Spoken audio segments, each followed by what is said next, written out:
या बातमीचे प्रायोजक सरगम कलेक्शन ब्रँडेड शर्ट फक्त 200 रुपयात रमजानचा आनंद दुप्पट करा. सरगम कलेक्शनला भेट द्या. जगदंबा चौक, लष्कर, सोलापूर. हल्ली लहान मुलांच्या हातात मोबाईल देण्याचा भयंकर ट्रेंड सुरू आहे. लेकरांना खाऊ घालण्यासाठी, खेळण्यासाठी सर्रास हातात मोबाईल दिले जातात. अशातच एक धक्कादायक आणि पालकांना अंतर्मुख करणारी घटना सोलापूरमध्ये घडली आहे. पालकांनी मोबाईल वापरण्यास न दिल्यामुळे एका 13 वर्षीय मुलाने राहत्या घरी साडीने गळफास घेऊन आत्महत्या केल्याची धक्कादायक घटना समोर आली आहे. या घटनेमुळे गावात खळबळ उडाली आहे. पोलिसांनी दिलेल्या माहितीनुसार मोहोळ तालुक्यातील पेनूर गावात ही घटना घडली आहे. यशराज धर्मराज डोके असं आत्महत्या केलेल्या मुलाचं नाव आहे. मोहोळ पोलीस ठाण्यात याबाबतीत नोंद करण्यात आली असून मोहोळ तालुक्यातील पेनूर गावात धर्मराज डोके हे कुटुंब सोबत राहतात.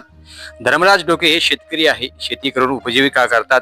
1 मार्च रोजी सायंकाळी 7 वाजण्यापूर्वी घरात यशराज डोके यांनी मला मोबाईल का दिला नाही वाद घातला. अभ्यास कर, मोबाईल वापरू नको असं घरच्यांनी त्याला बजावलं. पण आपल्याला मोबाईल दिला नाही म्हणून रागाच्या भरात तो खोलीत गेला. आपल्याला मोबाईल वापरायला का दिला नाही म्हणून यशराजने राहत्या घरातील पत्र्याच्या लोखंडी अँगलला साडीच्या साह्याने गळफास घेऊन आत्महत्या केली. बराच वेळ झाला यशराज काही बाहेर येईना. त्यामुळे कुटुंबियांना संशय बळावला. त्यांनी घरातल्या सदस्यांनी लोखंडी रॉडच्या मदतीने एक कडी तोडून खोली प्रवेश केला असता समोर यशराजने गळफास घेतल्याचं आढळून आलं आहे.